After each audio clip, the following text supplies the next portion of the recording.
Rolex makes 1 million watches per year.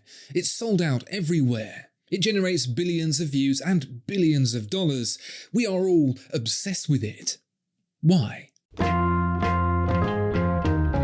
In his 4-part autobiography, Rolex Jubilee Vade Mecum, founder Hans Wilsdorf expressed a philosophy that he believed was the key to the success of Rolex. Only great marketing is needed to make a company successful. But what does this really mean? Marketing is strictly defined as the action or business of promoting and selling products or services, including research and advertising. This video right here is marketing me as a product in the hope that you watch it and I generate advertising revenue. It's everywhere today and we're incredibly savvy to it, but at the turn of the 20th century, it was virtually non-existent.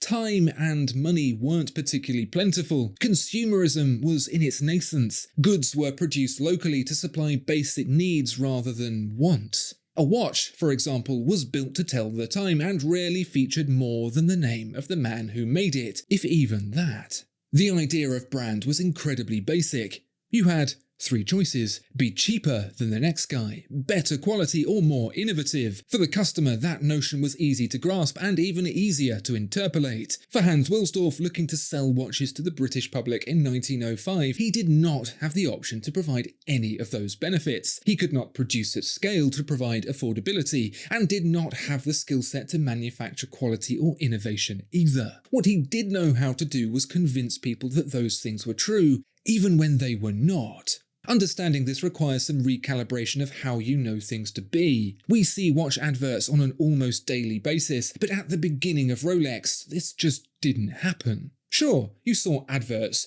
for watches, but the adverts were for the jewelers that sold them, not the brands they sold. This is why Tiffany and Cartier are such prominent names in the watchmaking space. They didn't make watches, they made jewelry, but they also sold other people's watches branded with their mark. Watchmakers were used to producing movements and outsourcing them for casing to be shipped straight to the jeweler, more as a supplier in a chain than an independent B2C, that is, business to customer, brand. This is true of all the greats: Vacheron Constantin, Audemars Piguet, and Patek Philippe. Hans Wilsdorf had other ideas. Not only did he see the value in having his own name on the dial, he further understood the benefit of having a brand name instead. Wilsdorf, Breitling, Lecoultre, all names of people often hard to pronounce, never exciting or inspiring. He wanted something universal, something that conjured images of wealth and luxury and success. The story goes the word Rolex came to him on a carriage ride through London, that there was a single pivotal moment that inspired this great decision. Truth is, like any good marketeer, Hans did a whole bunch of market research. He didn't just test Rolex. He tested RWC, Marconi, Unicorn, Rollco, Oyster Watch Co, and of course Tudor, to see which resonated best. How did he do that testing?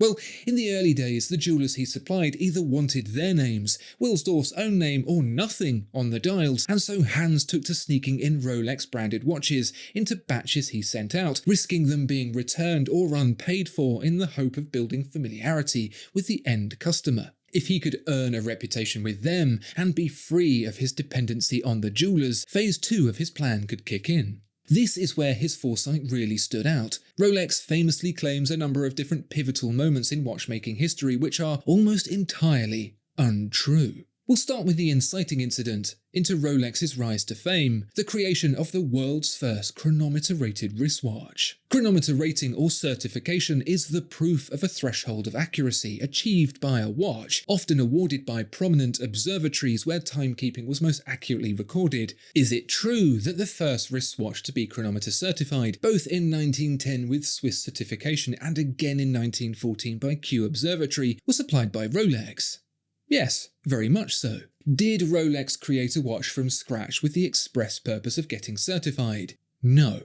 Hans was neither a watchmaker nor an engineer, so he relied upon suppliers to produce his watches for him. For his movements specifically, the key to his goal of chronometric precision, he chose a Swiss manufacturer called Eigler. Now, Eigler specialized in Damenuhren, or montre pour dames, specifically ladies' watches. I don't mean ladies' wristwatches, I mean ladies' pocket watches. Small ones.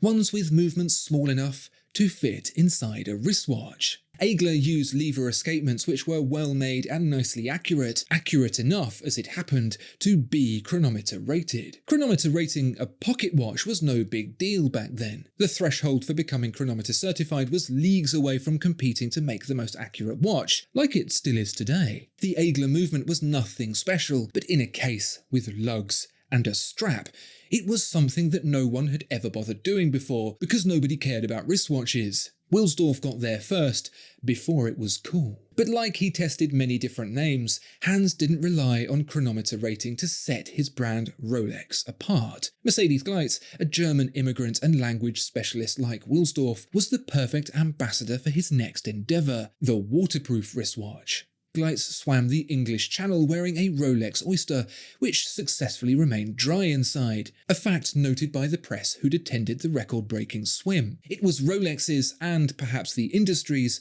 first celebrity endorsement. Was it the first waterproof watch? No.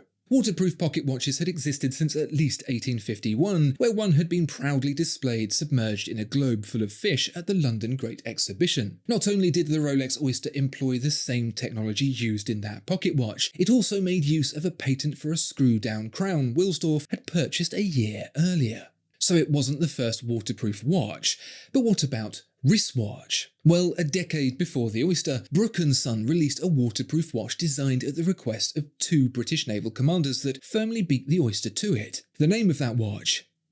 The Submarine. Brooke & Son hadn't trademarked that name, however. Any guesses who did, several years later? Hans Wilsdorf. The fact of the matter is nobody has heard of the Submarine, but they have heard of the Oyster, and of course, the Submariner. Rolex marketed it better. They told people about it. They made it exciting. It wasn't an innovation, not by a long way, but it was the only one the buying public had heard of. And so when people read about the Oyster in the newspaper and saw them in shop windows submerged in globes full of fish no less, the myth became legend. This is despite an independent US Navy report that condemned a Rolex watch as not sufficiently waterproof and recommended for deletion from the Navy's approved list. No better is Wilsdorf's knack for reshaping history demonstrated than with the Perpetual movement. A rotor weight spinning a full 360 degrees provided wind to the mainspring such that the user was no longer required to wind it manually, thus providing perpetual use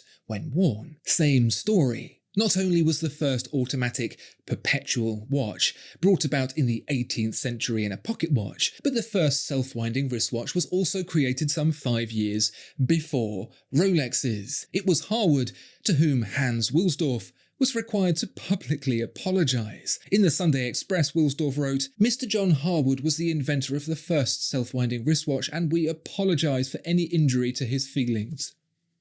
So how does Rolex get away with taking credit for it to this day? Read the language closer. In 1931, Rolex invented and patented the world's first self-winding mechanism with a perpetual rotor. Sorry, John, you should have got to the patent office a bit quicker. Same deal with the Datejust, a complication that already existed on the earlier Girard-Perregaux Mimo. Rolex says, the first self-winding wrist chronometer to indicate the date in a window on the dial. The Mimo, as it turns out, wasn't self-winding. What should we make of all this? Well, there's nothing more to say than what Rolex founder Hans Wilsdorf said himself. To create a brand that builds millions of watches, that gets billions of views, that earns billions of dollars and gets the whole world obsessed, you really only need great marketing.